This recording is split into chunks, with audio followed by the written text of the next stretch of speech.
Students, आज हम पढ़ने जा रहे हैं क्लास 4th का सब्जेक्ट इंग्लिश का topic resting on the bridge.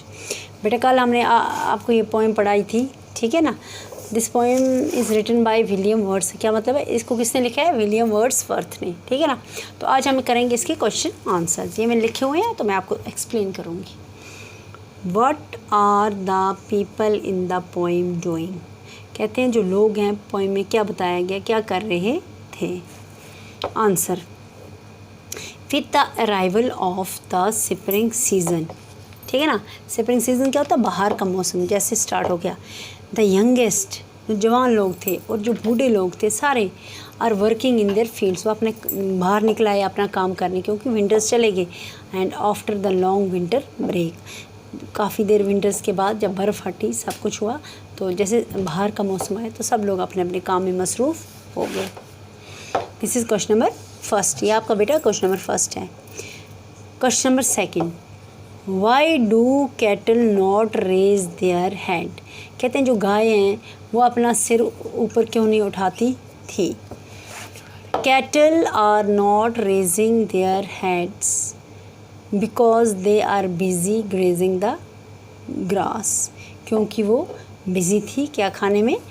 घास खाने में। तभी वो इतनी मस्त होकर घास खा रही थी कि वो अपना सिर भी ऊपर नहीं उठा रही थी। This is question number second है बेटा। अब है question number third.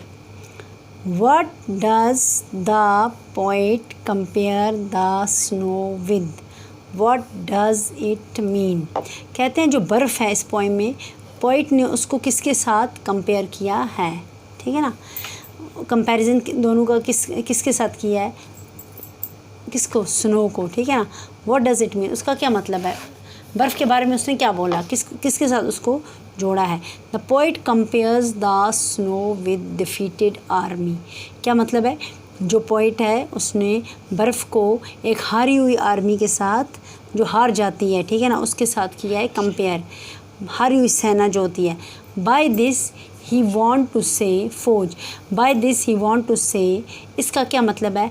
That just like defeated army, जो फौज हार जाती है, हैज़ टू गो बैक, उसको हार के वो अपने has to go back after losing the battle, जब वो जंग हार जाती है जो फौज, वो वापस चली जाती है, ठीक है ना। इसी तरह the snow is no going back with coming of spring season. इसी तरह जो स्नो है, जो बर्फ़ है, वो भी वापस जा रही है जैसे स्प्रिंग सीज़न आ रहा है, बाहर का मौसम आ रहा है। तो उसने किसके साथ कंपेयर किया स्नो को?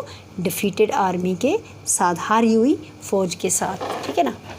अब है आपका question number fourth. What does life in fountains means? वहाँ पे बताया माउंटेन्स एंड फाउंटेन्स, आपने देखा ना अपनी पोएम में। तो इसका क्या मतलब है लाइफ इन फाउंटेन्स? इसका मतलब है it means that with the arrival of spring, जैसे आता है स्प्रिंग सीज़न आता है, एवरी क्रीचर, हर एक जो कुदरत का बनाया हुआ क्रीचर है, ठीक है, चाहे वो पक्षी हो, चाहे इंसान हो, चाहे वो जानवर हो, इज़ इन्जॉइंग द नेचर, वो नेचर को इन्जॉय करते हैं, कुदरत को इन्जॉय करते हैं टू इट्स फुलेस्ट, ठीक है ना।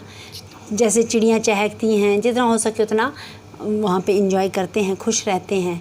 जैसे चिड़ियाँ बाहर निकलती हैं, वो दाने खाती हैं, चहकती हैं, ठीक है ना। एनिमल जैसे गाय चारे वो खाती है, घास खाती है, ठीक है ना।